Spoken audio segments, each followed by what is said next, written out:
Tahun 2019 merupakan titik awal terjadinya pandemi yang disebabkan virus corona varian baru yang disebut SARS-CoV-2. Virus ini menyebabkan penyakit COVID-19 yang melanda seluruh belahan dunia. Dampak dari pandemi tersebut mengakibatkan jutaan manusia terinfeksi. Salah satu cara efektif untuk mengurangi penyebaran virus tersebut adalah dengan menggunakan vaksin.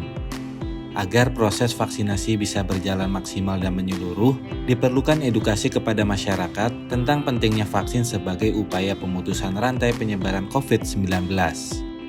Vaksin adalah substansi atau material yang dimasukkan ke dalam tubuh suatu individu dengan tujuan untuk meningkatkan kekebalan individu tersebut terhadap material yang dimasukkan. Material tersebut umumnya adalah virus atau bakteri utuh yang sudah dilemahkan atau dimatikan atau bagian dari virus atau bakteri tersebut. Fungsi vaksin ada 3. Yang pertama, mencegah infeksi penyakit. Jadi bagi individu yang sudah divaksinasi, dia akan lebih resisten terhadap penyakit tertentu. Lalu yang kedua, fungsinya adalah untuk mencegah keparahan suatu penyakit. Jadi bagi individu yang sudah divaksinasi, ternyata dia terinfeksi oleh penyakit tertentu, itu gejala klinisnya lebih ringan dibandingkan individu yang tidak divaksinasi. Lalu yang terakhir, yang ketiga adalah mencegah penyebaran penyakit. Jadi bagi individu yang sudah divaksinasi, dia tidak akan menjadi host atau penyebar penyakit kepada individu yang lain. Vaksin dapat dibagi menjadi beberapa jenis. Secara umum kita bisa klasifikasikan menjadi 4 tipe. Yang pertama adalah inactivated vaksin, yaitu vaksin yang materialnya berasal dari virus atau patogen yang dimatikan. Lalu yang berikutnya adalah attenuated vaksin, merupakan vaksin yang material biologisnya berasal dari virus ataupun bakteri yang dilemahkan. Lalu yang berikutnya itu adalah viral vector vaksin, jadi vaksin yang materialnya itu adalah asalnya dari virus, tetapi kita mengganti komponennya dengan virus lain yang tingkat infeksivitasnya itu lebih rendah. Lalu yang berikutnya adalah subunit vaksin atau vaksin yang material biologisnya merupakan bagian dari patogen virus atau bakteri. Jadi hanya sebagian kecilnya, tidak seluruh organismenya. Satu hal yang perlu kita pahami bersama adalah pemberian vaksin tidak hanya akan menstimulasi respon imun untuk membentuk pertahanan terhadap patogen tertentu, tetapi juga dapat memicu respon lain yang dimediasi oleh sistem imun seperti reaksi inflamasi. KIPI atau kejadian ikutan pasca imunisasi adalah kejadian yang terjadi sesudah imunisasi apapun atau vaksinasi apapun yang sifatnya perlu menjadi perhatian karena dianggap sebagai bentuk ketidaknyamanan pasien atau bahkan ada rasa sakit atau dapat juga terjadinya hal-hal yang tidak diinginkan menyangkut peristiwa yang sangat berbeda dengan vaksinnya itu sendiri. Jenis KIPI itu ada setidaknya 3 macam. Yang pertama, yang sifatnya itu adalah ringan.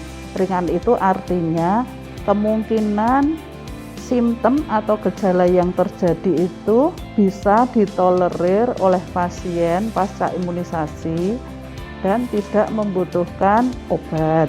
Yang kedua itu yang sedang. Yang sedang ini bisa jadi pada individu tertentu tidak bisa mentolerir sehingga membutuhkan obat untuk menangani. Dan yang terakhir, walaupun ini sangat kecil terjadi tapi sangat mungkin juga, yaitu yang sifatnya berat. Untuk yang berat ini pasien tentu harus segera dibawa ke IGD rumah sakit. Maka dalam proses vaksinasi, entah itu vaksinasi drive-thru, entah itu vaksinasi yang massal metode konvensional, itu selalu kami dari panitia itu menyiapkan ada mini IGD yang isinya adalah peralatan emergency kit beserta dengan dokter yang mengampu jika terjadi tadi ya KIPI baik yang sedang maupun yang berat bisa ditangani segera, dan kalau yang berat harus segera dikirim ke rumah sakit, sehingga di mini IGD ini pun disiapkan ada ambulan yang standby dengan segala peralatannya. Terjadinya kejadian ikutan pasca imunisasi atau KIPI itu kalau dihitung memang berbeda-beda. Untuk yang sifatnya ringan itu memang banyak terjadi, tetapi itu pun masih kurang dari 10%.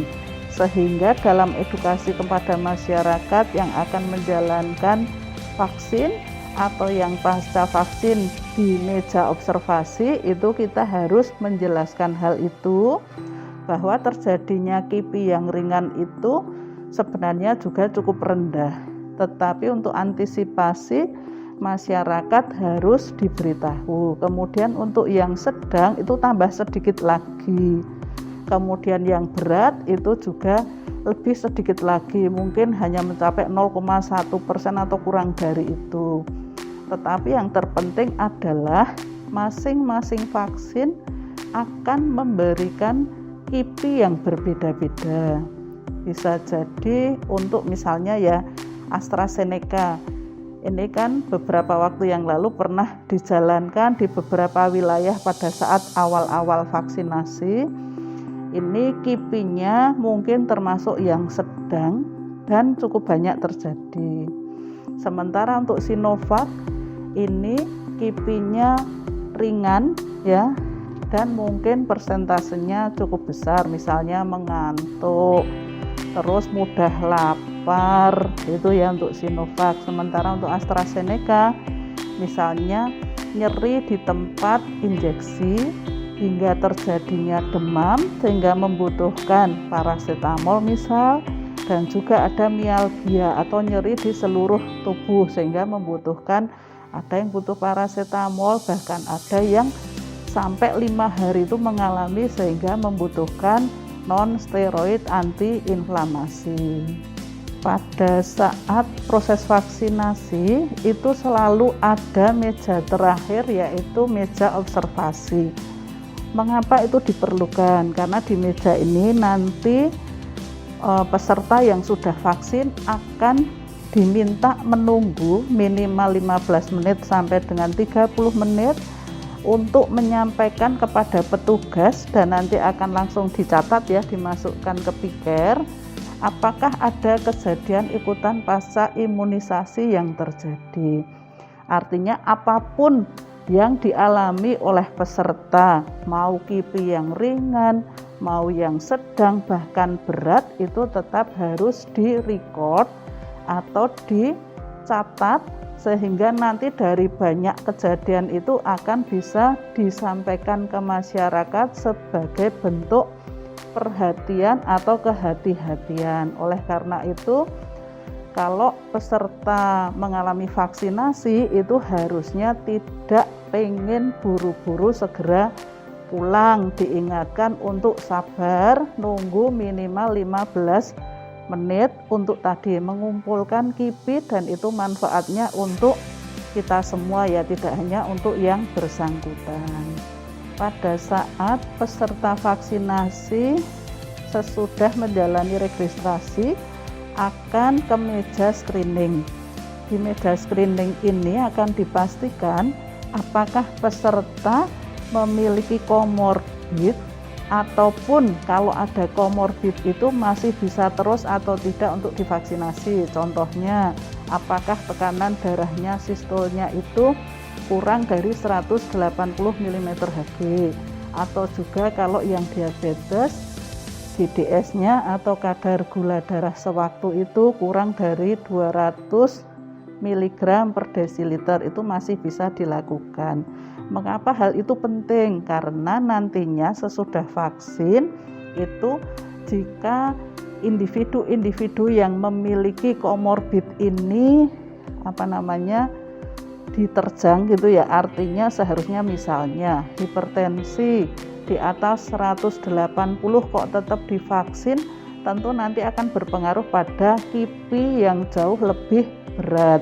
Begitu pula pada pasien yang diabetes mellitus, kadar glukosa darahnya sudah sangat tinggi, sekitar lebih dari 200 mg per desiliter, itu juga pasti nanti akan menjadi pemicu untuk timbulnya kipi yang jauh lebih berat. Oleh karena itu sejak awal perlu dilakukan screening secara ketat oleh tenaga kesehatan di meja screening. Untuk pasien yang memiliki komorbid yang terkait dengan faktor alergi, misalnya asma, alergi obat atau alergi bahan-bahan pangan, apalagi yang pasien-pasien autoimun, itu harus mendapatkan persetujuan dari dokter yang merawat. Contohnya kalau asma, dipastikan bahwa pada saat mau vaksin itu pasien juga tidak sedang kambuh asmanya, dan dipastikan bahwa asmanya terkontrol dengan menggunakan obat. Atau dapat juga pada yang pasien autoimun, jika ternyata pasien belum mendapatkan surat keterangan dari dokter yang merawat sebelumnya, maka pada kegiatan vaksinasi itu panitia selalu menyediakan ada konsulen. Jadi ada dokter ahli yang di situ konsultan. Salah satunya adalah dokter penyakit dalam dengan subspesialis imunologi, sehingga bisa dipastikan apakah pasien autoimun atau pasien yang memiliki alergi terhadap suatu obat atau bahan tertentu itu boleh dilanjutkan untuk divaksin. Hal ini dilakukan untuk apa? Untuk menjamin keamanan pasien sendiri, bukan untuk mempersulit, tetapi juga untuk menjaga agar tidak muncul kejadian ikutan pasca imunisasi yang berat ya, misalnya terjadinya shock anafilaksis yang harus segera ditangani ke IGD rumah sakit. Meskipun tidak harus selalu muncul pada setiap individu, kipi merupakan hal yang sangat wajar bila muncul setelah vaksinasi. Bahkan umumnya bukan merupakan sesuatu yang membahayakan atau mengkhawatirkan. Kipi bisa merupakan sinyal bahwa sistem imun tubuh kita mengenali atau bereaksi terhadap vaksin yang dimasukkan. Kipi menunjukkan hal yang mengkhawatirkan bila berlangsung dalam waktu lama atau lebih dari 3 hari. Mengapa kipi dapat dikatakan merupakan hal yang wajar bila muncul? Perlu diketahui vaksin berisi material dari patogen. Materi-materi ini contohnya antara lain lipopolisakarida atau peptidoglikan dari dinding bakteri, lalu ada protein-protein dari bakteri atau virus, dan bisa juga materi genetik dari virus. Materi-materi ini biasa disebut sebagai pathogen associated molecular pattern atau pola-pola yang terasosiasi dengan bakteri, atau biasa disingkat dengan nama PAMP.